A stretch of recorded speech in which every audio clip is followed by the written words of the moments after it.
Ya, dale, empecemos Vamos a entonces. tener una conversación íntima, así que está perfecto porque voy a poder contestar las preguntas. ¿Cómo Ya, qué están? bueno. Hola a todos, hoy día ya vamos a partir, estamos acá con el Ministerio de Transporte y Telecomunicaciones. Primera invitada es Pamela G, subsecretaria de Telecomunicaciones, y más rato debería llegar Carlos Melo, ex subsecretario de Transporte. Entonces, vamos a partir primero con Pamela y quería decirles que como Pamela tiene un corto tiempo para estar con nosotros, si es que tienen preguntas respecto al área, que las vayan escribiendo ya en el chat para que ella pueda responder las dudas, y después vamos a seguir con Carlos Melo y sus dudas al final, ¿ya? Así que eso, puedes partir cuando quieras, Pamela. Ya. Bueno, un gusto. Yo soy ingeniero comercial de la Católica. Entré a estudiar medicina, de hecho, y en la época Federici, que en la época que había muchos paros, y tuve paro 6 meses, arranqué los guanacos no sé cuántas veces, y la verdad que me historia. Y dije, quiero cambio, no quiero estudiar y quiero irme luego a viajar, así que quería la Católica, iba a entrar a ingeniería, y bueno, en mi casa todo ingeniero, encontraron que ingeniería no era una carrera más mujer, que ya casi que terminé en comercial, pero les voy a contar, igual tengo, obviamente, todo el trabajo con tremenda cantidad de ingenieros y muchos de sus escuelas, así que tengo gran aprecio. Les quiero presentar primero para que nos ubiquemos por qué hace telecomunicaciones con transporte. No es poco común en muchos países del mundo que junten esas dos áreas, fíjate. Y, y aquí va a estar Carlos después y les va a contar específicamente de transporte y después más con la estructura. Yo les quise aquí mostrar cómo estamos organizados en el Ministerio de Transporte y qué pieza juega la Subsecretaría de Telecomunicaciones. Entonces, por un lado, está la ministra, Gloria Hood, que tiene 3 servicios directos que dependen 100% de ella, la Secretaría de Transporte, que tiene en el fondo todas esas áreas, de ahí que es el Centro de Control y Certificación Vehicular, Secretaría de Planificación de Transporte, Comisión Nacional de Seguridad del Tránsito, Unidad Operativa de Control de Tránsito, Programa Fiscalización Transporte, Director de Transporte Metropolitano, División de Transporte Público Regional, División de Desarrollo Logístico y División de Administración y Finanzas. Por otro lado, está la Secretaría de Telecomunicaciones, que es la que lidero yo, y con distintas áreas funcionales, fiscalización, concesiones. Aquí, curiosamente, en Chile, somos el único sector regulado que no tiene el superintendencia o equivalente. Estamos con un proyecto de ley que fue estacionado hace un rato y para ver si lo podemos revivir en vista de lo esencial que se han vuelto las telecomunicaciones en términos de la pandemia, se ha relevado ese tema. Pero entonces aquí en Chile, o sea, tenemos el regulador, por un lado, que está encargado de incentivar la inversión, y también en el mismo, bajo mi supervisión está también la área de fiscalización, que es la que se dedica a castigarlo cuando no cumple la regulación. Eso en general, como les contaba, para proteger ambas funciones, en la mayoría de los países del mundo está separado, y también los demás sectores regulados en Chile también está separado. Y por tercer lugar, otro servicio que depende directamente del Ministerio es la Junta Aeronáutica Civil, se llama HAC, con su área de dependencia. Ahora, la ministra de Transporte y Telecomunicaciones además se coordina o tiene relación directa con otras entidades de gobierno de transporte, pero no son dependencia directa, que es Perdón Ferrocarril del por Estado. cortarte, Pamela, pero no se ve el paso de la diapositiva si es que cambiaste. Se ve No, la no ha primera, cambiado. la portada. ¿No ha cambiado? No. Ah, Perdón, ya, ya, ya. estoy en un organigrama. No, ¿Está no, bien? no, se ve la portada, charlas ministeriales PUC. Ah, pucha, ¿y qué pasó? Yo estoy en organigrama. A ver, Voy permítame un a ratito. suspender la compartición y comparte de nuevo. Quizá dice, como el típico prender y apagar. Ya. Y bueno, aprovechamos de darle la ¿Y ahí? bienvenida a Carlos ¿Sí? Melo, el Ahí se ve, ¿o no? Sí, se ve. Ahí se ve, ya. subsecretario de Transporte durante el segundo gobierno de Michelle Bachelet. Y bueno, le damos la bienvenida y tal como habías dicho, por el problema de agenda, él va a presentar después de Pamela. Hola, Entonces, Carlos. Ya, entonces les contaba, ahí está viendo el organigrama, y les contaba que entonces, si bien tiene 3 servicios directos, Secretaría de Transporte, de Telecomunicación y la JAC, también tienen la obligación, el trabajo de vincularse con otras empresas autónomas de gobierno, pero en el área de transporte. Correos de Chile, de hecho me vinculo yo, que era este Ministerio de Telecomunicaciones, Correo fue de las primeras comunicaciones, así que curiosamente en mi función, empresas portuarias, obviamente, metro y ferrocarriles del Estado. Eso para contarles un poquito cómo nos estructuramos, y tanto las dos secretarías compartimos Ceremi, que son representantes del ministerio en las regiones y que tiene doble concomitancia con, obviamente, la ministra, la subsecretaría de Telecomunicaciones y Transporte, y además también dependencia del intendente de la región y su Ceremi de cada ministerio. Así como estamos organizados y cómo funcionamos. Y la pregunta que, que querían hacer, primero felicitar el interés por entender el mundo público. Yo cuando estaba en la escuela nunca me interesé, la verdad que estaba como mi burbuja, venía de medicina, era súper bióloga, y la verdad que ni siquiera cuando salí de la universidad se me planteó la duda. Creo que ni siquiera leía el diario en aquella entonces. Entonces, la verdad es que creo que es muy importante lo que están haciendo, ahí recomendarles para entender mejor esto, que vayan, si los que tienen ya claro qué ministerio les gusta o qué tipo de organización o servicio les gusta, vayan siguiéndolo, se van interiorizando de qué está pasando ahí.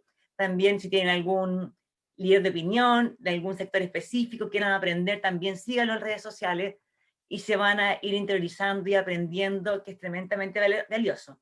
Además de eso, obviamente también interesarse de las instituciones del mundo público. Yo, de verdad, hasta que después yo tenía 25 años de carrera cuando llegué a trabajar para el gobierno, y yo la verdad que no entendía muy bien qué hacía cada institución, qué hace el Tribunal Libre de Competencia, qué hace la Fiscalía Nacional Económica, qué dirime la Corte Suprema, qué van a tribunales, qué hace Contraloría exactamente, cuáles documentos míos se van a Contraloría, cuál es el Tribunal Libre de Competencia, cuál es la diferencia de una resolución exenta, una norma, un reglamento, todas cosas que la verdad no conocía. Yo he trabajado en distintas industrias, de las cuales son como 12 años fuera. Trabajé en Europa, en una compañía que manejaba como toda Europa, pero basada en Londres, y además he estado trabajando y viviendo en Estados Unidos también varios años. Estudié mi MBA en UCLA, en California, en London Business School. Trabajé en Miami, trabajé en Orlando, trabajé en Dallas y trabajé los últimos años en DirecTV en Nueva York, y ahí es cuando nos compró AT&T, que estaba como vicepresidenta para Latinoamérica de AT&T para todos los países que conformamos su negocio. Y a pesar de todo ese conocimiento, todo ese trabajo, no estaba muy familiarizada. ¿Y por qué este cambio?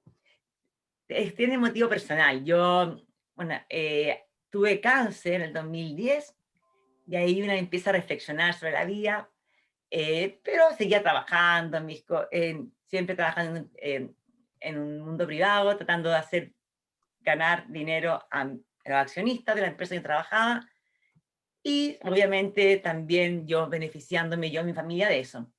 Pero en 2015 tuve un infarto cerebral. Yo vivía en Nueva York, y vine a ver a mi familia, y hice un trombo en el vuelo, se me fue al cerebro y quedé parapléjica.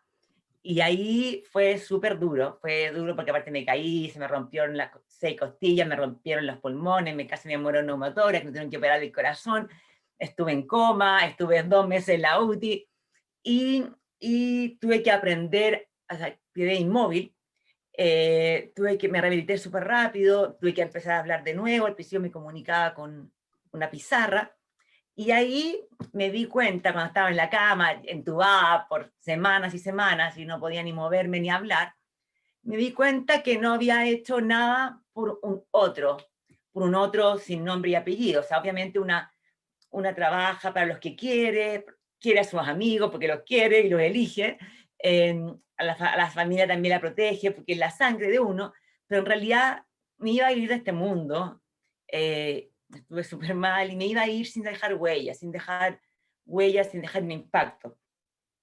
Y me empezó a bajar el bichito del impacto, del hacer, del mejorar la sociedad en que veníamos, del dejar un mundo mejor para mis niñas.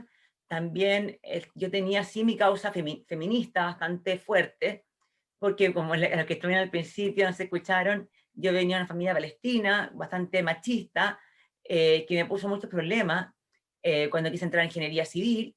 Después cuando me quedé en la MBA, también me cortaron o sea, mi papá nunca más me habló por 3 meses hasta que me fui, cuando comuniqué que había sido aceptada en las universidades.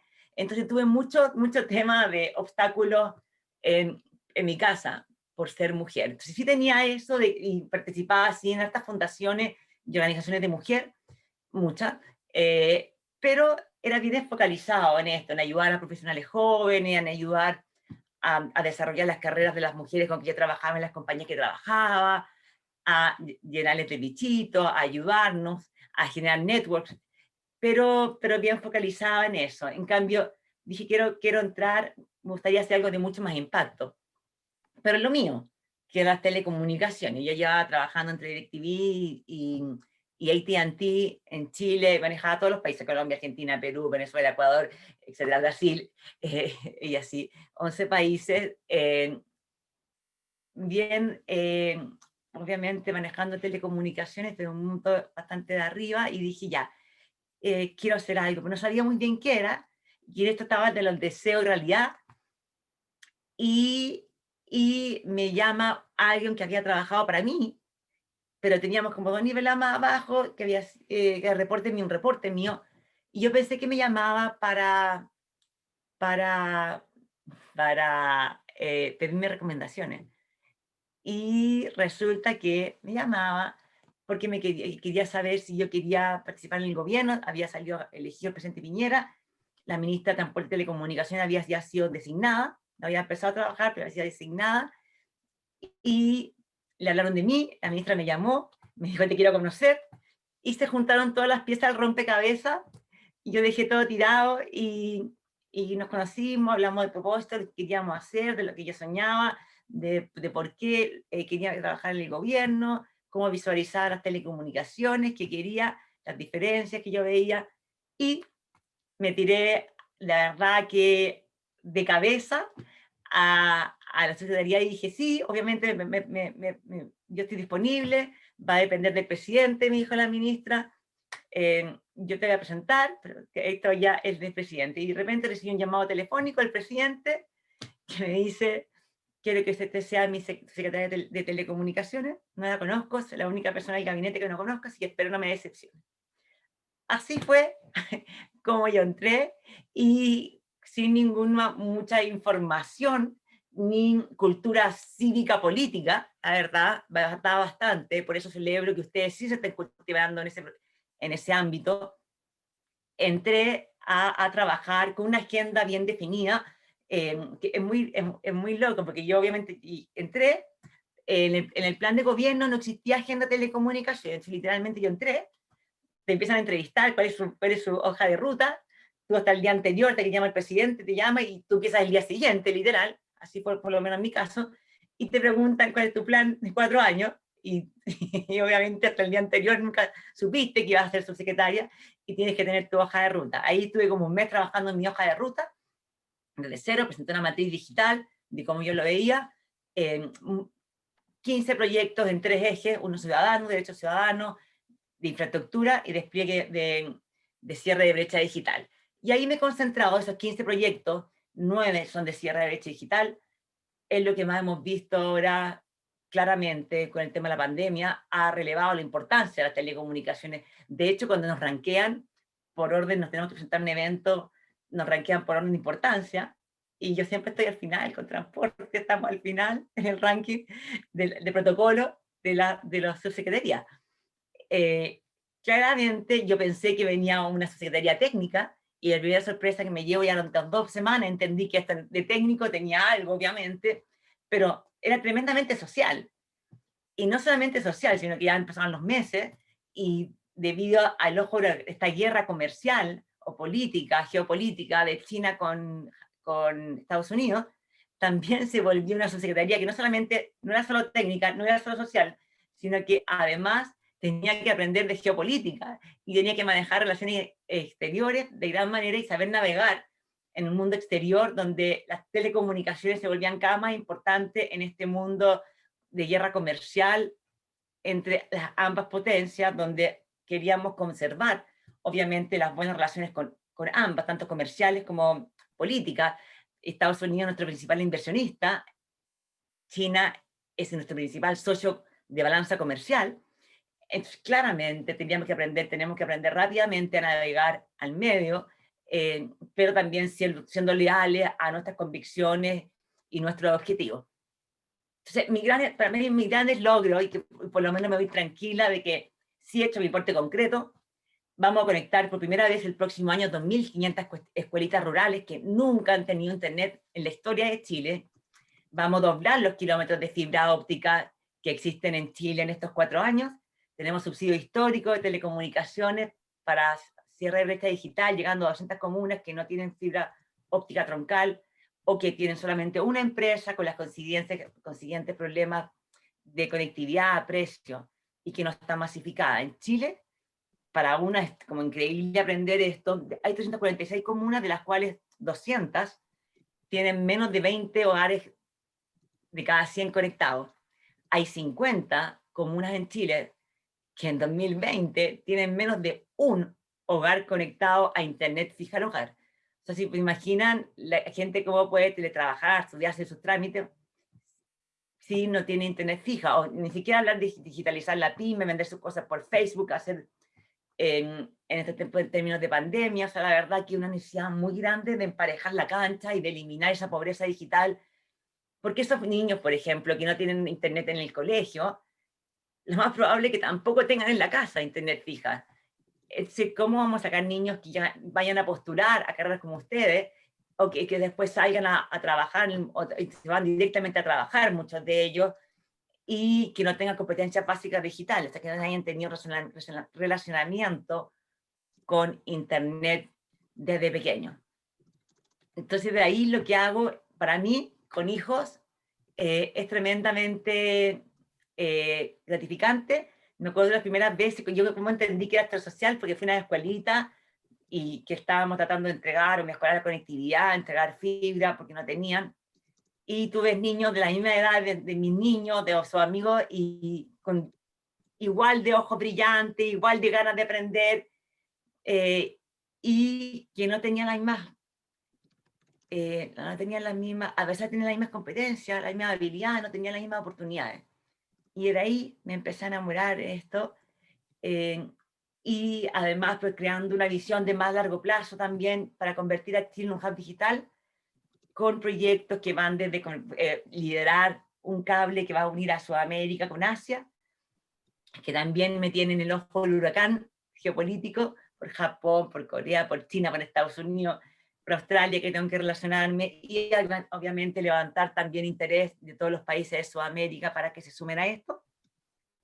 Les hablé ya del programa de conectividad para la educación, y además mi función obviamente es traer nuevas tecnologías, y desde ahí hace 7 años en Chile que no se hacía una licitación de espectro. A mí me va a tocar hacer 4. Estoy trabajando en esas 4, ya lanzamos bases, pero hemos tenido que sortear una serie de dificultades muy grandes, de partir haciendo un plan nacional de espectro, yendo al Tribunal Libre de Competencia, estoy con abogados todos los días, es parte de mi vida, para defenderme de juicios, hay judicializaciones cruzadas en la industria tremendamente, una industria que más se judicializa, y además una industria tremendamente grande. De hecho, hay más de 53 millones de contratos de telecomunicaciones, lo que también es maravilloso por un lado, pero también la cantidad de cosas que pueden suceder mal cuando tienes 53 millones de contratos son muchas. Y lo mismo en la pandemia, que se caía el internet, algunas empresas que habían quejas, Entonces yo hacía el rol de fiscalizador y poner multas. Este año llamamos 78 multas a empresas. Es muy difícil porque uno tiene que ser muy severa, muy ajustada y apegada a la ley, y también defendiendo mucho los derechos de las personas sin voz frente a una empresa inmensa que tiene obviamente un poder de defensa distinto, y obviamente también me costó, o para mí fue un aprendizaje rápido, entrar al mundo político. Yo me la paso al menos 2 días de la semana en el Congreso, bueno, antes físicamente, ahora vía Zoom, pero lo que también dificulta, porque antes era más fácil, como yo no conocía a los parlamentarios, y tampoco ellos me conocían, yo no pertenecía a un partido político tampoco, yo literalmente no conocía a nadie, y había vivido también 13 años fuera de Chile, estaba la verdad bastante descolgada. Entonces me tocó rápidamente, por suerte no pasó la pandemia al principio, porque cuando iba al Congreso me preocupaba de juntarme con las personas, conocerlos, que me conocieran, validarte transversalmente, que te validaran tanto tus competencias como tus habilidades blandas, la transparencia, los compromisos que tomabas, que los cumplieras, que supieran que tú te decías lo que pensabas, que no jugabas doble juego. Podría no gustarle, pero la verdad que es un trabajo en el Congreso bastante de relaciones humanas, lo que ahora se ha visto bastante dificultado en general por la pandemia, que agradezco haber por lo menos partido un año y medio con presencia en el Congreso. Para mí, las dificultades es más grande, que uno se siente bastante sola. No importa lo que uno hace bien tanto, importa lo que hace mal, la prensa al menos. Entonces uno puede tener muchos aciertos y no son tan populares como los desaciertos. O vende más que te caigas.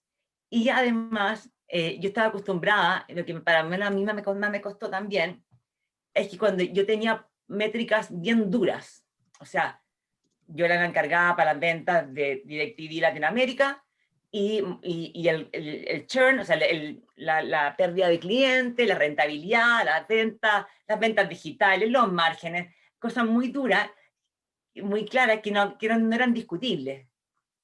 Y aquí en el gobierno hay, sí, obviamente algunas métricas, pero es muy importante también no solamente el ser, sino que el parecer. Entonces, que te evalúen como que estás haciendo bien las cosas. La verdad que la poca gente se va a la métrica dura, y nadie va a decir, la subsecretaria Gira, tremenda subsecretaria, porque de 17.000 kilómetros de fibra óptica que había en Chile, lo dejó 36.500. O sea, la gente no va a decir que yo fui buena subsecretaria porque habían 8.000 antenas, después lo dejé con 25.000, o porque habían 2% de gente desconectada, y o sea, la gente no maneja esas cosas. Al final es lo que uno transmite, cómo lo comunica para la gente, pero también para el mundo político, que tiene el poder para evaluar también, no solamente lo que haces en términos de métricas, sino que en términos de lo que parece como tu imagen, cómo ayudas también a la agenda global de tu gobierno, cómo tú ayudas, si eres un aporte a esta imagen de tu gobierno o no, más allá de la métrica dura. Y yo soy súper de métrica, así me entrenaron, siempre trabajé en multinacionales, tremendamente medido todos los procesos digitalizados, y esa parte me costó. Y la otra parte que me costó era que yo estaba acostumbrada de nuevamente a multinacionales con tremendos recursos, todo digitalizado, todo con procesos, y llegué a esa secretaría y la verdad que me encontré un mundo bastante análogo, y empezamos a digitalizar y había mucha dificultad. Interesante es que en el mundo privado las empresas pueden hacer todo lo que no está prohibido, pero no tiene que haber permiso específico para que hagan algo. Y en el mundo público es todo lo contrario. Tú solo puedes hacer lo que está expresamente permitido en la ley que puedes hacer. Por ejemplo, ahora que nos tocó operacionalizar el roaming, la eliminación del roaming con Argentina, había todo un problema que teníamos de qué tarifa, si el usuario no iba a pagar nada, cómo las empresas iban a negociar los precios cero para que el cliente recibiera cero de extra con las empresas argentinas. Entonces, bueno, obviamente ahí dijimos, ya hagamos una regulación, hagamos tarifas. Y no, secretario, usted no puede hacer tarifa porque no existe ninguna ley que indique que usted puede hacer esa tarifa. Entonces, Perdona, sí. respecto a esto mismo de lo que estaba hablando, esto de la modernización y cómo se compara como el lado privado con el público, ¿en qué aspectos de esta modernización, tal vez de como herramientas tecnológicas o también como capital humano, proceso, en qué se debería poner más importancia ahora? Esto tanto en el área de transportes como telecomunicaciones. Ya, yo por transporte no puedo hablar mucho porque de verdad que manejamos, ahí Carlos me va a poder contar un poquito más en detalle de transporte, yo voy a hablar en telecomunicaciones. La pandemia fue muy dura, el estallido social también, pero la pandemia derribó varios mitos. De partida, por ejemplo, en el gobierno tú no puedes teletrabajar, no existe ningún decreto que autorizara a los funcionarios públicos a teletrabajar. No existía, por ejemplo, oficina de deporte, tú jamás podías hacerlo digital. Bueno, todas esas cosas que supuestamente no se podían hacer porque no estaban expresamente permitidas en la ley, bueno, la Contraloría empezó a emitir una serie de resoluciones que sí empezaron a permitir cosas que antes no se permitían. Ahora tenemos obviamente mucho más digitalizado, ya no se necesita que el papel entre físicamente a la oficina de parte, existe una casilla, automáticamente le tira el número de vuelta, el número de seguimiento, o sea, cantidad de cosas. Para mí es muy divertido porque el mayor transformador digital en los últimos 20 años ha sido definitivamente el coronavirus.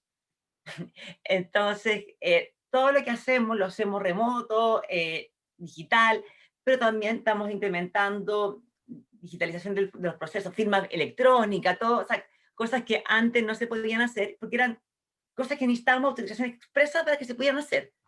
Bueno, la pandemia entregó muchos de esos permisos y ya estamos más avanzados, pero lo que yo diría que falta es una comunicación más holística de todas las áreas del gobierno que tienen impacto en la digitalización de Chile como un todo, porque existe por un lado el área de gobierno, responsable de la modernización del Estado, economía también, que tiene su lado de, obviamente, digitalizar la economía, porque es el presente y el futuro.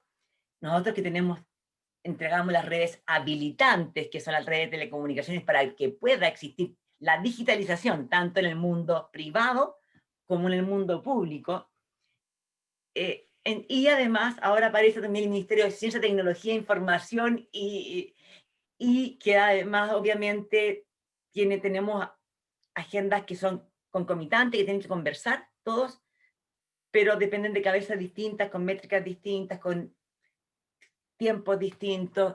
Entonces, por un lado, el Plan Nacional de 5G lo hace mi subsecretaría, pero el Plan Nacional de Inteligencia Artificial está a cargo de ciencia, pero claramente el 5G va a explotar la inteligencia artificial y es la base con la cantidad de data que va a haber para que haya machine learning y se potencie al full la inteligencia artificial. Entonces, yo creo que la dificultad esa es que si bien hay coordinación y trabajo conjunto, dependemos de estructuras distintas.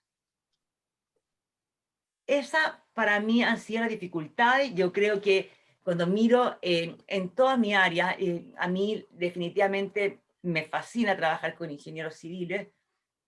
Ahora ya estas carreras también nuevas como ingeniería en control de gestión, pero ingeniero. A mí yo la verdad que no soy del mundo humanista, me cuesta mucho trabajar con abogados porque son desde las conversaciones, las reuniones de la agenda, soy yo súper ordenadita y con entregables, pendientes, entonces métricas, carta Gantt, y ese orden para solucionar un problema, para abordar un problema que ustedes adquieren con álgebra, con obviamente todas las carreras matemáticas, estadística, con con todas las carreras, no las carreras, perdón, las clases los ramos. Matemáticos entregan un orden que una después dice, ¿cuándo va a aplicar esto? Quizás no lo aplica literalmente, pero te entregan un problema y uno tiene que desmenuzarlo en pedacitos, volver a juntarlo y entregar soluciones. Eso para mí, la capacidad analítica de ingeniería es fundamental para solucionar problemas que mejoren la calidad de vida de las personas. Eso que estamos tratando de hacer en telecomunicación, y eso también tiene el propósito obviamente también de transporte, mejorar la conectividad física en el caso de transporte, y en nuestro lado es mejorar la conectividad digital. Como creativamente, con tremendamente pocos recursos, y para eso realmente tienes que ser ingenioso, tienes que aprender a aprender, las telecomunicaciones se van reinventando, se van creando nuevas áreas y se van potenciando, y tienes que tener la capacidad y la rigurosidad para ser un buen aprendedor, para ser un buen lector, para ser también un buen comunicador, tener las habilidades blandas también para ejecutar todo lo que está en tu cabecita, porque si lo tienes si lo tienes solo para ti, no sirve mucho si no eres capaz de implementarlo y venderlo. Tienes que vender lo que estás haciendo y tienes también que comunicar lo que estás haciendo. Muchas gracias. Eso era. Carlos, desde el lado de transporte, esta misma pregunta, lo de la modernización, ¿qué nos puedes contar tú sobre ese lado? Sí, hola, ¿cómo están? Aprovecho de Hola, sí. saludar a la subsecretaria allí también. Muchas gracias por la invitación. Es motivador para mí que desde el CAI también inviten y desarrollen este tipo de iniciativas. Yo fui vicepresidente del CAI en mi época en la escuela en el 2003, ya hace hartos años, así que encantado de poder participar.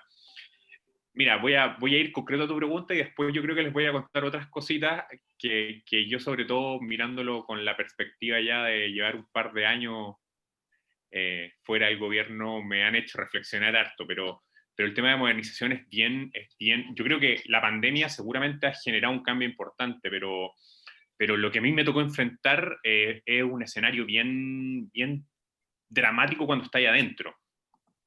Yo nunca me voy a olvidar de una situación.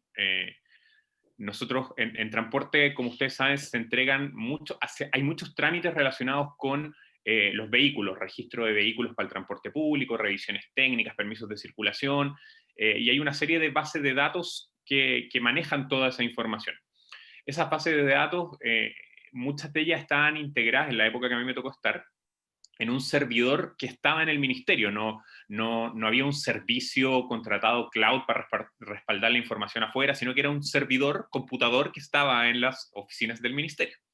Y un día el jefe de TIC llega y me dice, subsecretario, esto necesitamos cambiarlo ya, porque el servidor tiene 10 años y se va a echar a perder ya. Si no lo cambiamos, se nos van a caer todos los trámites en línea, de un día para otro. Ya vos, ¿qué hacemos? Vamos a pedir plata a la DIPRES, porque esto es recursos especiales, no está en el presupuesto de este año, o lo habíamos pedido y no nos habían dado plata, así que vamos a pedirlo con urgencia.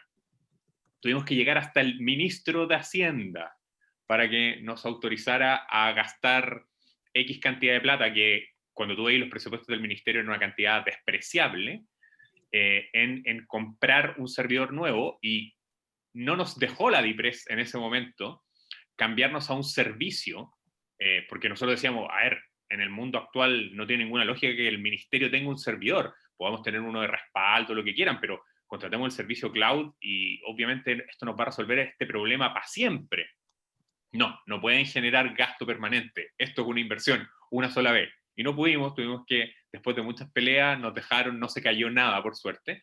Pero yo creo que esa anécdota refleja lo difícil que es modernizar el Estado, pese a que uno sea consciente de la necesidad de hacerlo.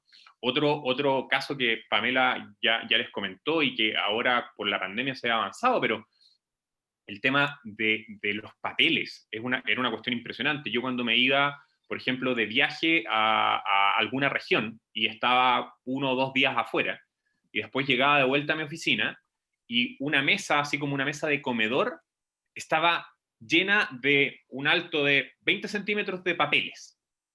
Papeles que yo tenía que firmar uno a uno para que pudieran seguir su tramitación, y a los cuales tenían un número identificador que se ingresaba en un sistema para hacer seguimiento de en qué parte del ministerio estaban los papeles tramitándose. Y esa era la forma de gestionar cómo avanzaban las cosas.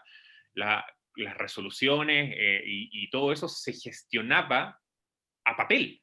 Y es una cosa bien impresionante, porque de repente los papeles se perdían. Oye, ¿dónde está dónde se perdió la resolución que, por ejemplo, autoriza un bono para el transporte escolar?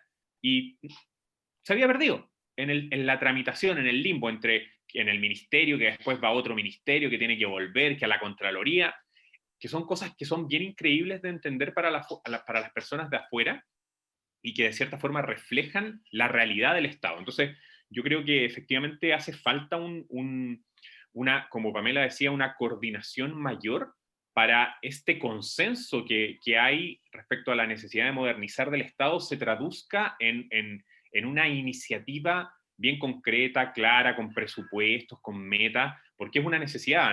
Nuestro Estado yo creo que no resiste esa estructura operando por más tiempo. Es mucho el tiempo que se pierde, es mucho el trabajo que se pierde por gestionarnos de una manera tan precaria en lo tecnológico. Así que ahí hay un desafío tremendo, yo creo que en todos los ministerios, y esto no es solamente un caso de transporte. Muchas gracias por responder esa pregunta. Sé que Pamela está con el tiempo súper corto, entonces quería saber si es que alguien tiene una pregunta específicamente para ella para que podamos liberarla. No sé cómo andas con el tiempo. Me tengo que ir, pero si no tienes preguntas, sí que me voy. ¿Puedo tener Ya. una última pregunta yo? Sí. Si es que nadie más... Una pregunta que yo hago en todos los ministerios, pero es como... Voy para allá. Perdón. Pero es, ¿cómo como estudiantes podemos participar dentro del ministerio? Porque siempre nosotros vemos el ministerio como algo que está muy lejano, algo que es como imposible llegar. Y no sé, yo, ahora que estoy en segundo año, quizás, no sé, cómo podría aportar, si podría hacer una práctica, o si después podría salir y trabajar ahí, o si eso es posible, y qué recomendaciones podrías dar en ese sentido. Bueno, yo de partida lo que les comentaba al principio, o sea, escoger bien el área que te gusta o que quieres informar y seguir en redes sociales, seguir a las personas que tú quieres seguir, entender las instituciones, porque yo creo que lo importante es informarse, como te decía, de las distintas instituciones y cuál es el aporte, porque siempre tiene como los ministerios que son más visibles, pero hay montones de organizaciones bajo esos ministerios y con funciones bien específicas que pueden ser muy interesantes para un ingeniero civil.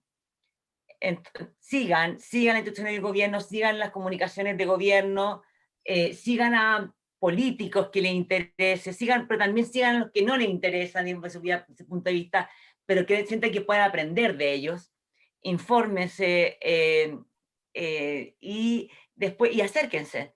O sea, yo creo que la peor gestión que es la que no se hace, yo de verdad, como yo no venía al mundo político, literalmente cuando me nombraron y tenía que partir el lunes siguiente, tuve que armar mi equipo de cero y empecé a recurrir a gente que alrededor. La ministra tenía algunos currículos que habían llegado, todos ingenieros, que le habían mandado a ella y que me decía, este te puede servir, a ver, y empezó, o sea, literalmente, acérquense, uno tiene que formar los equipos y de verdad que uno busca buenas personas que una se luce con la gestión.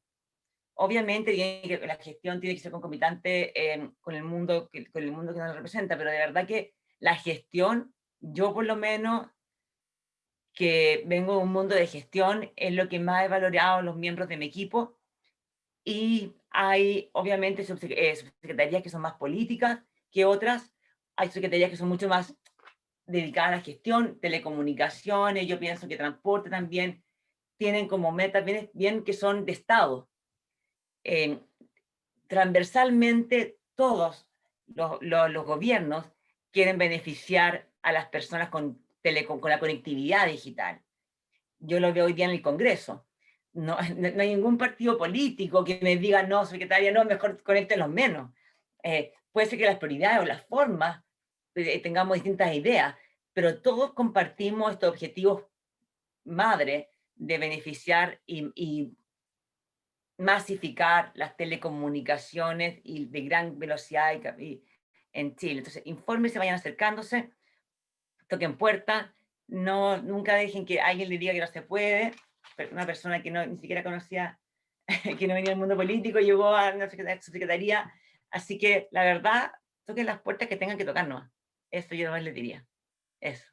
Un abrazo grande a todos. Muchas Chao, Carlos. gracias por tu tiempo. Chao, chao. Ya. Gracias. Chao. Bueno, ahora quedamos con Carlos. Ya, muchas gracias. Voy a seguramente ya estar un poco aburridos, pero voy a tratar de contarles en corto y breve, sobre todo, como les dije, tomando distancia ya de haber estado en el gobierno. A ver, yo soy ingeniero de la escuela.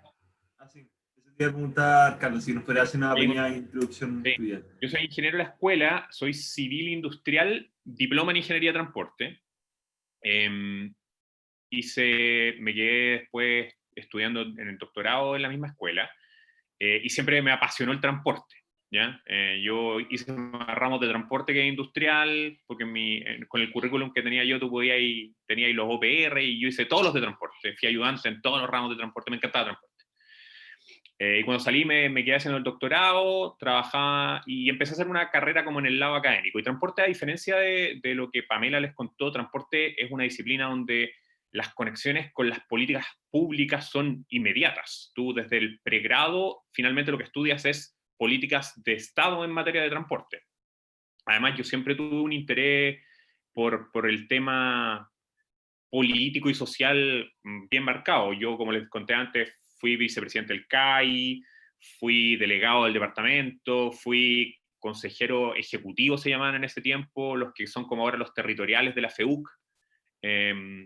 Participé en movimiento en la universidad, entonces a mí me interesaba el tema, pero la verdad que cuando terminé de estudiar y empecé a hacer mi trayectoria profesional, me dediqué más al tema de la investigación en transporte, ¿ya? Yo estuve trabajando un tiempo en una consultora de transporte bien reconocida, que es de unos ex profes de la escuela, y hasta los dos jubilados. Y después me entré a trabajar en la Universidad Diego Portales como académico en la Escuela de Ingeniería Industrial. Y ahí hacía investigación en temas de transporte, sobre todo transporte público. Empecé también a participar en el debate público a través de columnas, cartas, me entrevistaban en los medios y todo. Y a mí me marcó mucho además el tema Transantiago. Ya yo el tema Transantiago, yo salí estaba en esa etapa inicial de mi vida profesional, justo cuando Transantiago se puso en marcha, y de cierta forma para todos los de mi generación que nos encantaba el transporte, que habíamos estudiado transporte, fue como un mazazo súper fuerte, el que muchas cosas que te habían enseñado en la teoría después resultaron en un completo desastre, y tú decías, ¿cómo puedo ayudar a arreglar esto alguna vez? ¿Ya? Siempre estaba esa motivación. Entonces, cuando yo estaba en la Universidad de Diego Portales, asume el gobierno de la presidenta Bachelet, y un no era compañero mío, pero sí yo lo conocí en la escuela, que también era exalumno de la escuela de transporte, Cristian Bowen, lo nombran subsecretario, y él me invita, me dice, Carlos, yo sé que tú no militas en ningún partido, yo no militaba en ningún partido, sí, obviamente era afín al gobierno de la presidenta en ese momento, me invita a sumarme como jefe de división. Las divisiones son los órganos que integran la subsecretaría, ¿ya? Y me invita a sumarme como jefe de la división de planificación y desarrollo, de la que era parte la SECTRA, que para los ingenieros, los que somos de transporte, la SECTRA es un ente súper reconocido, pues es el ente que hace toda la planificación de transporte en Chile. Entonces, que te dijeran a ti, oye, vaya a ser el jefe de la SECTRA, es como, wow, es una pega súper técnica, súper técnica. Entonces, pues sí, yo feliz, pues me fui para allá, estuve 1 año y medio trabajando en la SECTRA, hicimos estudios de planes de transporte urbano para ciudades, estudiamos proyectos de líneas de metro, una pega súper apasionante, yo lo pasaba muy bien, muy bien. Trabajamos harto, y después en esa relación fui adquiriendo harta confianza con el que era ministro en esa época, que era Andrés Gómez Lobo, que yo no lo conocía antes. En ese intertanto también entré a militar a un partido, yo entré a militar a la Democracia Cristiana, y el ministro Gómez Lobo venía a la licitación de Transantiago, la oportunidad de rediseñar el sistema. Entonces el ministro un día me llama a su oficina y me dice: Carlos, necesito que tú te hagas cargo de armar el nuevo Transantiago. Y yo, ¿qué? Obviamente al principio le dije que no, pero al otro día le dije que sí. Y me cambiaron de área y me pusieron a cargo de armar una oficina nueva para licitar los nuevos contratos de Transantiago. De nuevo una pega súper técnica, pero ya empezó a tener una componente política importante. Primero tenía exposición, tuve que empezar a dar notas de prensa y todo eso. Dos, era un tema súper dinámico porque había muy poco tiempo para hacer esto, y muy poco tiempo, teníamos un año para armar todo, y no había equipo, había que partir todo desde cero, ¿ya? Yo hasta el día de hoy tengo una súper buena relación, por ejemplo, con profes como Juan Carlos Muñoz. Entonces le pedí, me ayudé mucho de mis profes de la escuela, recurrí a ellos, me ayudaron mucho a ver cómo organizar esto, y echamos a andar el proceso. Y alcancé a estar poquito menos de un año en eso, y el que era subsecretario que me había llevado a mí, Cristian Bowen, renuncia para presentarse a candidato a diputado. Me dice que él me recomendó a mí, y yo dije, obviamente que no va a pasar nada, y un día, el día que se anunciaba que se iba, que estábamos todos viendo quién va a ser el subsecretario, yo me entero por Twitter que yo era el nuevo subsecretario de Transporte, que me había nombrado gobierno de la presidenta, y cambió mi rol completamente, porque el rol de subsecretario es un rol mucho más de liderazgo del ministerio. Tú los temas, tenés que ver millones de temas, pero todo por encima. Finalmente tú con muy poca información tenés que ser capaz de tomar decisiones. Tienes que adoptar una actitud o tienes que generar un set de habilidades blandas que a mí no me había tocado en otra pega desarrollar. Finalmente el subsecretario es el gerente general del ministerio. La analogía con la empresa privada es: el ministro es el presidente del directorio del ministerio, porque dicta las pautas, las políticas, etcétera, pero el que hace la pega, el que tiene que hacer que las cosas pasen, es el subsecretario, y además él es el jefe de toda la gente que trabaja en el ministerio. Entonces, finalmente tú empezás y también tenés que preocuparte de temas de recursos humanos, de temas de sueldo. Yo, por ejemplo, en mi periodo tuve un paro de la gente de fiscalización. Nos hicieron un paro de 2 semanas, en la época más difícil, que es la época del 18 de septiembre, y fue súper difícil. Fue súper difícil porque tú tenés que desarrollar otro tipo de habilidades.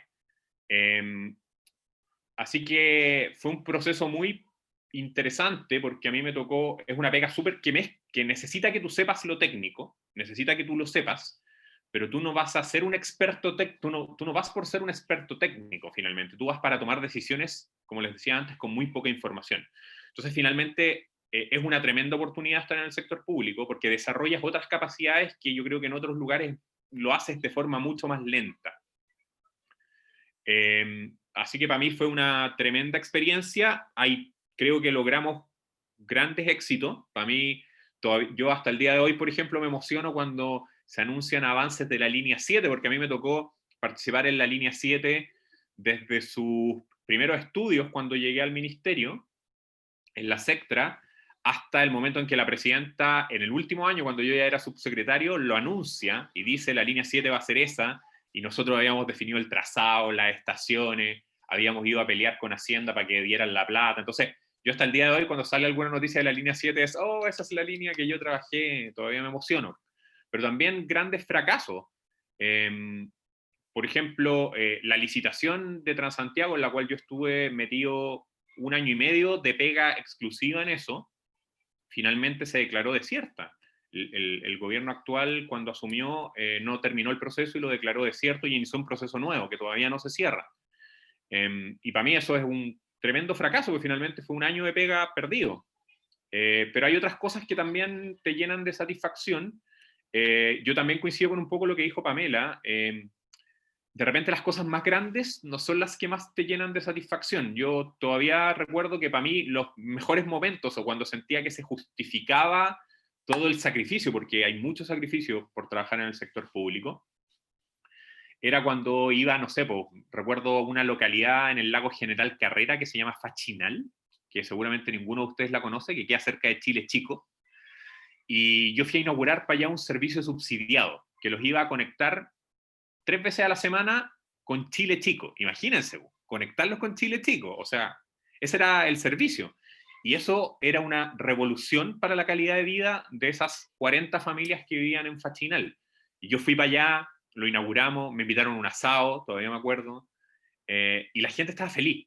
¿Ya? Entonces, el clic que eso te hace en cómo tu pega afecta la calidad de vida de la gente, cuando tú te das cuenta de eso, le encontráis todo el sentido a esto. Porque efectivamente ganas menos plata que en el sector privado. O sea, yo veo compañeros míos que eligieron el camino privado y quizás ganan más plata, ¿cachai? Quizás están en posiciones mucho más cómodas que yo hoy día, o no tuvieron toda la exposición, porque también ser subsecretario implica una exposición súper alta. Yo todavía me acuerdo cuando yo era subsecretario y salía manejando el fin de semana con mis hijos y mi señora, y me tenía un atisbo de pelear con los conductores, con otro chofer cuando iba manejando, y mi señora me pegaba un codazo y me decía, oye, no podéis pelear con nadie si tú eres subsecretario, imagínate sacar una foto.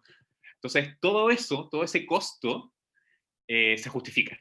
Se justifica por la satisfacción que tú sientes de cambiar la calidad de vida de la gente. Entonces, yo creo que ojalá varios de ustedes se motiven. Yo creo que hay caminos para entrar desde bien temprano al sector público. Las prácticas son una súper buena oportunidad. En todos los ministerios se ofrecen prácticas relacionadas con la disciplina de cada ministerio. Yo por lo menos tenía una política de contratar a muchos ingenieros recién salidos, y obviamente contrataba puros de la escuela porque yo era de la escuela. De hecho, de mis asesores directos, yo me llevé a muchos buenos alumnos recién egresados a que trabajaran directo conmigo en mi gabinete. ¿Ya? Los ministros y los subsecretarios, aparte de toda la estructura del ministerio, tienen una oficinita chica que es su gabinete, que es un grupo de asesores directos que te ayudan en todo. Yo conmigo tenía trabajando 3 personas que habían egresado hace menos de 2 años de transporte en la Católica, y que hoy día se fueron después a estudiar afuera, y están súper bien, pero que yo creo que también les sirvió mucho la experiencia. Así que busquen las oportunidades, y si de verdad les interesa el bien común, yo creo que es un camino súper bonito para desarrollarse. Ese fue un resumen bien rápido, así que si tienen preguntas, mejor lo dejamos para preguntas. Muchas gracias, estuvo súper interesante todo eso del que nos hablaba sobre las habilidades blandas, cosas que como mirando nuestra, o sea, igual yo soy novata, pero siempre me hablan de que las habilidades blandas como que no se le presta mucha atención, o que a los ingenieros se les mira como que no tienen esas capacidades en el fondo. Bueno, de hecho, yo estoy en absoluto desacuerdo con eso, ¿cachai? Yo creo que hay que trabajarla, sin duda, pero por ejemplo, saber comunicar, saber gestionar equipos, saber liderar equipos, saber mantener la motivación, son capacidades que hay que desarrollar y que los ingenieros lo podemos hacer bien. Es un mito esto de los ingenieros cuadrados que no son capaces de relacionarse con el resto. Y finalmente hay una capacidad en todos los ingenieros de desarrollar el liderazgo, que es fundamental para poder trabajar efectivamente en el sector público. Muchas gracias. Veo una manito levantada, así que Paula, si es que quieres preguntar, adelante. ¿Me escuchan? Sí. Sí, es que quería preguntarle, y como gracias por venir, quería preguntarle como si es que usted cree que puede haber alcanzado como esta satisfacción como social, como de ayudar, como estando en el sector privado, o es como más difícil. Yo creo que se puede, y el sector privado hoy día también es muy diverso. O sea, hay, por ejemplo, empresas que las empresas B, donde yo veo que la gente finalmente coopera o se siente tan desarrollada respecto a su aporte al bien común como puede ser en el gobierno. Pero la verdad que cuando estás en el gobierno hay una cosa que es muy clara, y que es que tú logras hacer el clic directo entre lo que haces y el efecto que genera. O sea, yo me acuerdo perfecto, decíamos, o sea, pasaba por acá el contrato y decía, hoy vamos a poner servicios subsidiados nuevos en tal comuna. Tú lo firmabas y iba ahí a los 2 meses a inaugurarlo, y la gente llorando porque por primera vez iba a tener una forma de moverse a la ciudad importante desde el pueblo donde vivía. Entonces tú decías, toda la pega que significó hacer la licitación, definir los recorridos, todo eso, finalmente tiene un efecto directo, y hay una retribución desde la gente hacia ti también que es muy directa. En las empresas yo creo que eso es más difícil. Es difícil que la gente te diga, oiga, ¿sabe qué? Muchas gracias por haberse preocupado por nosotros. Y eso finalmente es lo que te termina generando una satisfacción muy rápida. Esa como adrenalina, yo creo que es difícil de sentir en otro lado. Porque además los tiempos son apretados, pues como son gobiernos de 4 años, tú tenés que hacer cosas rápido. Y eso yo creo que también ayuda. Ya, gracias. Vale. Respecto a esto mismo que estábamos hablando sobre el sector privado y el sector público, nosotros, por datos recopilados que nos facilitó la escuela, sabemos que la gran mayoría de los egresados de Ingeniería UC trabajan en el sector privado. ¿Y por qué cree usted que sea esta situación, y qué medidas podríamos implementar para cambiar esto? Mira, yo creo que pasa por varias razones. Yo voy a ir desde razones más filosóficas a más prácticas. Yo creo que, y yo hoy día hago clases en la escuela, yo hago un curso en transporte en último año, un electivo, y yo siento que el perfil de quienes pasamos por la escuela, el perfil mayoritario, hay un alto interés por el servicio público, pero hay una profunda desafección por la dimensión política del servicio público. Como que es mal visto el tema político en la escuela.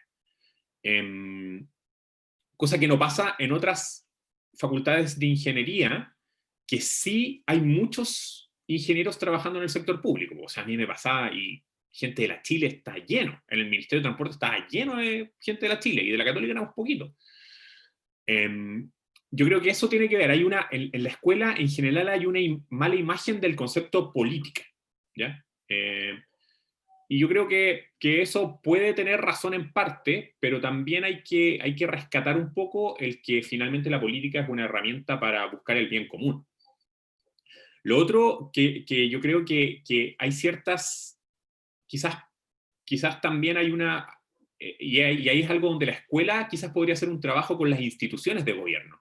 Porque está bien, a nivel de ministros y subsecretarios, muchas veces hay gente de la escuela, pero en niveles más bajos hay poca gente de la escuela, y eso hace que cuando se generan procesos de contratación para para ingenieros recién egresados, esos mandos medios descartan a los de la Católica, porque dicen, no, los de la Católica son gerentes, vienen a mandar y no vienen a hacer la pega. Yo creo que ahí la escuela podría hacer un trabajo de sociabilización con el sector público, así como también seguramente lo hacen con el sector privado para mejorar la empleabilidad de los egresados de la escuela. También debiesen hacerlo con el sector público.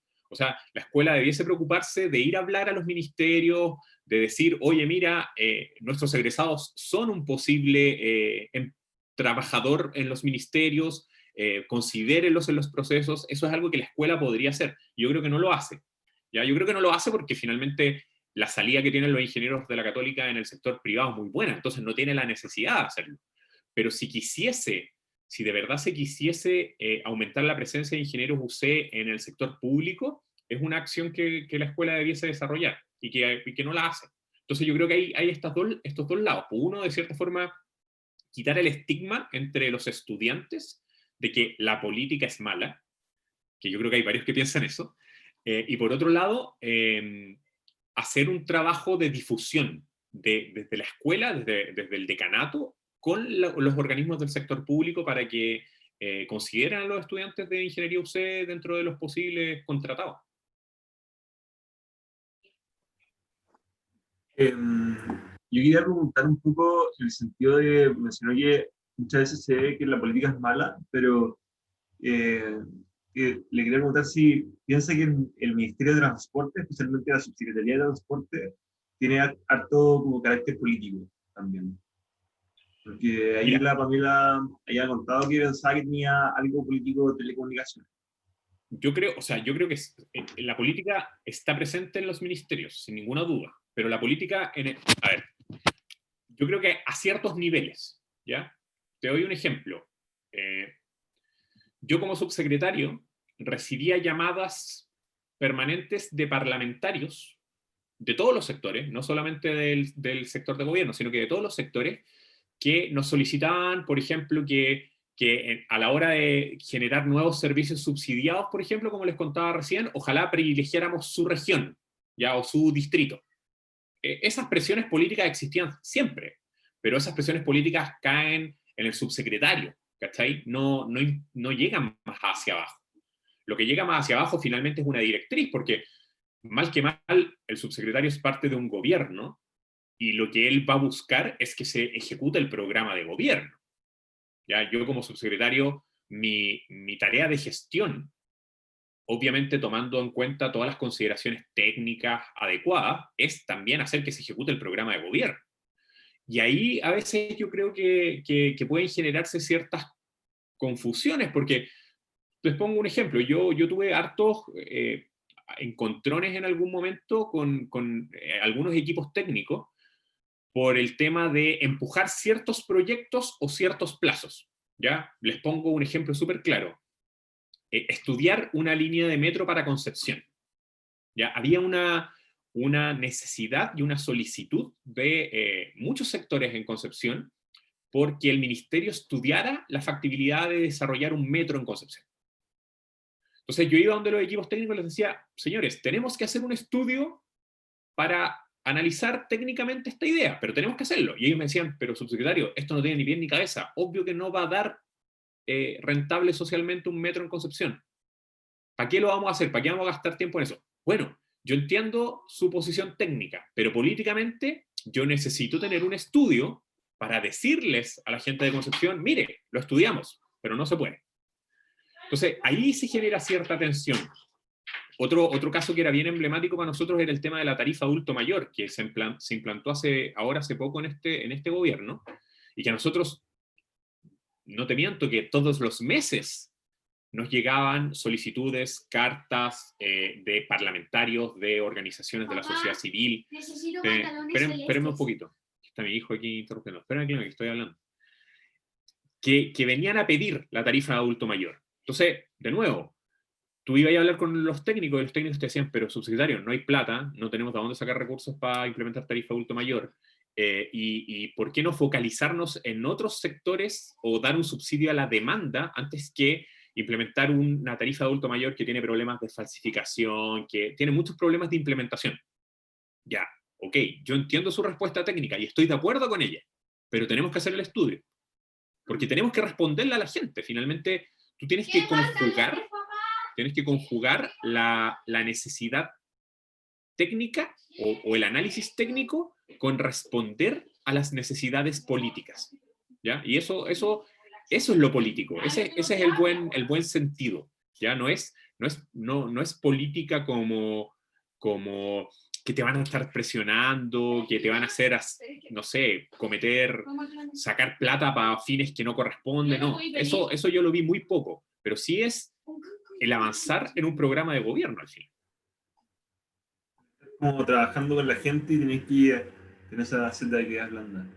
Exactamente. Y le quería preguntar cuáles son como los grandes desafíos de aquí a futuro en cuanto a transporte. Mira, yo Transantiago, pero bueno, yo creo que ese es un gran desafío. Un gran desafío es destransantiaguizar el Ministerio y la Subsecretaría de Transporte. Y uno termina cayendo en eso. Yo cuando asumí, una de las cosas que me propuse es que me iba a preocupar de las otras cosas. Y me metí en temas de logística, en temas de regiones, harto, pero el ministerio tiene esa tendencia a ser evaluado y caer solo en el tema Transantiago. Y yo creo que hay que dejar atrás un poco eso. Otro tema que yo creo que es un desafío fundamental es cambiar la lógica del Ministerio de Transporte. No tiene ningún sentido, y en esto hay harto consenso entre los especialistas, que un ministerio en Santiago tome las decisiones sobre los sistemas de transporte de todas las ciudades de Chile. No tiene ningún sentido.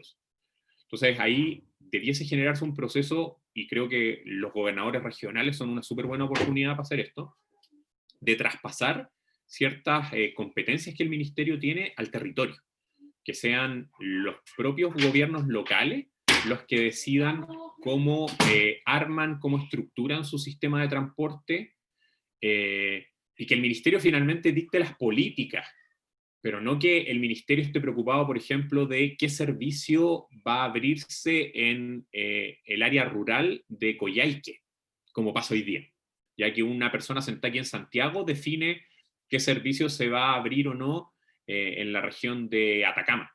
No tiene ningún sentido eso. Yo creo que ahí hay un desafío de descentralización súper grande para el ministerio, y que es difícil que lo hagan, porque a los ministerios les cuesta soltar poder, finalmente.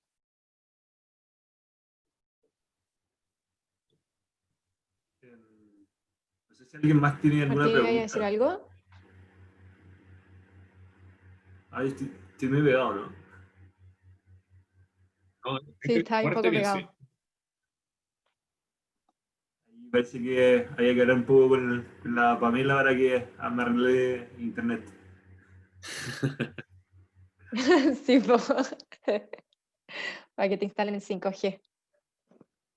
Tenía una pregunta, pero no sé si alguien más tiene alguna pregunta o si tenéis otra pregunta preparada, Rebe. O sea, yo veo que nadie tiene la mano levantada y no ha dicho nada, y a mí personalmente me interesa mucho que hace un rato hablaste de que tú, en este tema de las prácticas, tú preferías al ingeniero UC porque eras de la escuela, pero también ¿cómo ves al ingeniero UC? Como, ¿por qué está tan preparado tal vez como para como si es que algo nos diferencia del resto, como en aspectos técnicos, tal vez, en habilidades blandas, como cómo nos vemos nosotros preparados para tomar un camino como el sector como orientado hacia el sector público, en el fondo? Mira, yo, por lo menos a mí me tocó trabajar con casi puros de la especialidad de transporte, ¿ya? Y creo que técnicamente son los más preparados, ¿ya? Hay dos universidades más donde los ingenieros también salen súper bien preparados y todo, pero yo siempre tenía más confianza de los ingenieros de la escuela, pero donde siento que hay una diferencia abismal es en el tema, uno, de habilidades blandas, y dos, en la capacidad de enfrentarte a contrapartes. El ingeniero de la Católica, aunque sea recién egresado, es capaz de pararse de igual a igual con cualquiera, ¿cachai? Y si, por ejemplo, yo les pedía a los... Yo lo hacía mucho con los de mi gabinete, con estos ingenieros que me llevé a trabajar conmigo directamente. Yo los mandaba a que ellos fueran a hablar con los jefes de división que, no sé, pues son gallos que tienen 40 años, 50 años, con N trayectoria, ¿cachai? Y yo les decía, ya, pues tú tenés que hacer control de gestión para que vayan cumpliendo sus metas, pues. Y ellos iban, puta, les pedían cosas, ¿cachai? De igual a igual. Yo creo que ahí hay una diferencia que es fundamental.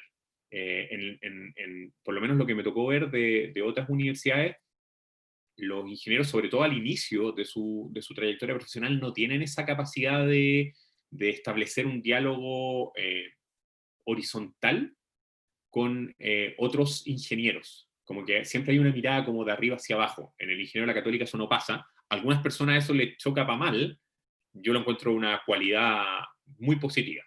Y en lo técnico están mejor preparados que nadie.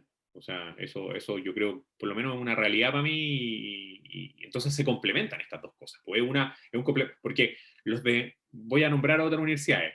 Los de la Chile también técnicamente están muy bien preparados, pero no tienen las mismas habilidades blandas. Y no es un tema que en la escuela te las formen específicamente, yo creo que se da de forma integral. Uno no se da cuenta cómo lo van formando de esa forma, pero finalmente el resultado es ese, ¿no? Sí, la innombrable, pero bueno, hay que nombrarla nomás. Así que yo creo que esas son las principales virtudes o cualidades. Muchas gracias. Tengo una última pregunta antes de cerrar. No sé si alguien más tiene otra pregunta, pero quería preguntar, eh, a mí igual me gusta mucho lo que hacen en el Ministerio de Transportes, pero existe ingeniería en transporte. Entonces, como que estaba pensando como si tiene espacio para la multidisciplina o para gente que estudia otro tipo de ingenierías dentro del ministerio. Mira, yo solamente les voy a dar un ejemplo. Cuando yo, en paralelo a que yo entrara al ministerio, entró a trabajar como jefe de TI, otro ingeniero de la escuela, que era un poquito más chico que yo, que él era ingeniero eléctrico, ¿ya? Y había trabajado toda su carrera en empresas de proyectos así como Bechtel, que hacen proyectos para minería. Y el subsecretario, que era Bowen en ese tiempo, lo conocía, sabía de su capacidad de gestión y se lo llevó a trabajar y lo puso en esto. Lo hizo perfecto. Después, cuando Bowen se fue, yo le pedí que se hiciera cargo de la División de Subsidio Nacional al Transporte Público, que es la división que maneja más plata en el ministerio. Y básicamente el desafío de pese a que transporte público regional suena como que es mucho de transporte, esa es una división que administra contratos, es una administradora de contratos, no es más que eso. Por lo tanto, lo que necesitáis es capacidad de gestión para llevar esa división. Y yo a esta persona lo moví para allá, porque yo dije, Rodrigo ha demostrado o tiene habilidades de gestión excepcionales, no es de transporte, no tiene idea de transporte, pero va a funcionar como reloj la división de transporte público regional. Y la verdad que fue así. Entonces, no se necesitan solo ingenieros en transporte en el ministerio. Hay muchas áreas. Fiscalización, por ejemplo, es pura gestión.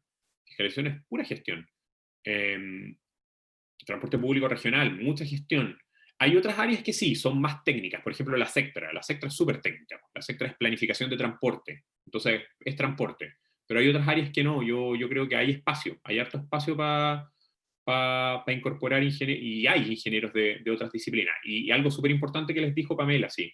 Una cosa que hay que tener disponibilidad cuando uno va al sector público es aprender sobre normas. Yo siempre, a modo de broma, yo antes de estudiar ingeniería quería estudiar Derecho, y después terminé estudiando Ingeniería. Y digo que después de mi pasada en el ministerio me convertí en un abogado en ejecución, porque es impresionante lo que uno tiene que aprender de Derecho al final, ¿ya? Y eso lo tiene que hacer a todo nivel. Tenéis que aprender, como Pamela decía, la diferencia entre un decreto, una resolución. Ahí sí, prendí la luz, me está quedando oscuro. Resolución. Pero yo estoy convencido que pueden trabajar ingenieros de muchas especialidades, no solo de transporte en la subsecretaría de transporte. Javiera tiene levantada la mano y por eso Y terminamos porque se está sí, pasando la hora.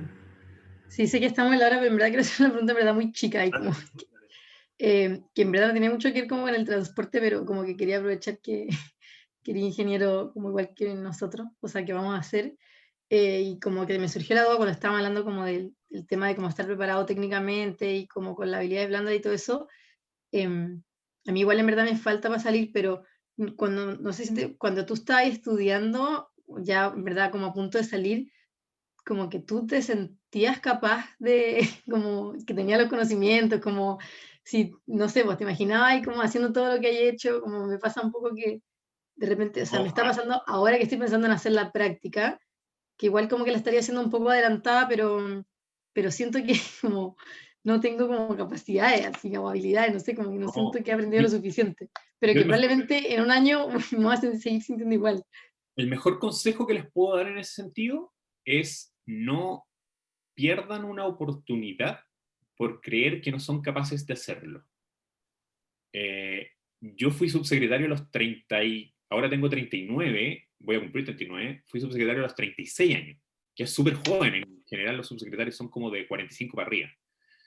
Y me pasó mucho cuando yo les conté recién esto, cuando el ministro me pidió que me hiciera cargo del proyecto del nuevo Transantiago, y yo al principio dije que no, y al otro día volví a su oficina y le dije, ya, bueno, sí, porque efectivamente yo sentía, imagínate, yo ya llevaba, ¿cuánto?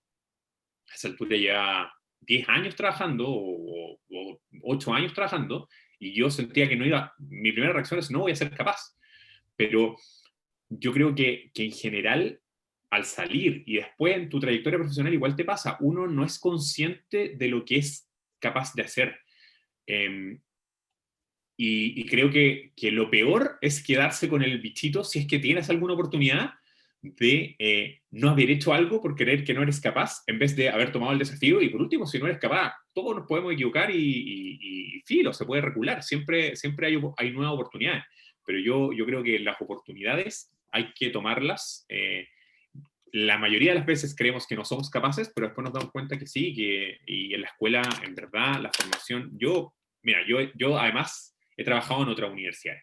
Yo trabajé en la Portales, ahora estoy trabajando en otra universidad, y yo creo que formación como la que hay esto va a sonar muy panfletero, pero formación como la que hay en la Escuela de Ingeniería de la Universidad Católica, no hay de ese nivel en otro lado en Chile.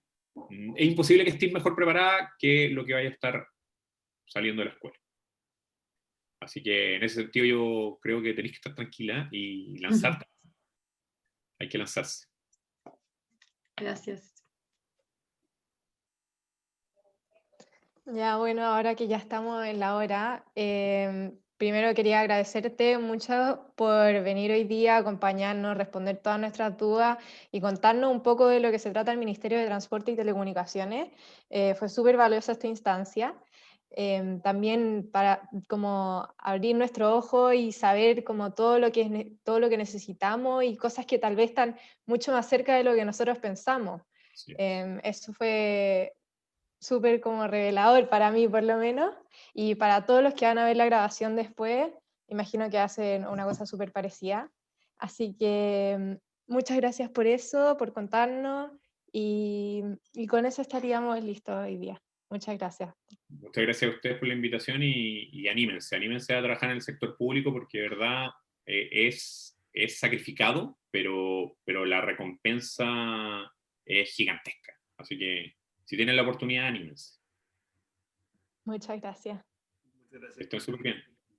Chao. Chao, Chao, gracias. Carlos, muchas gracias. Muy bien.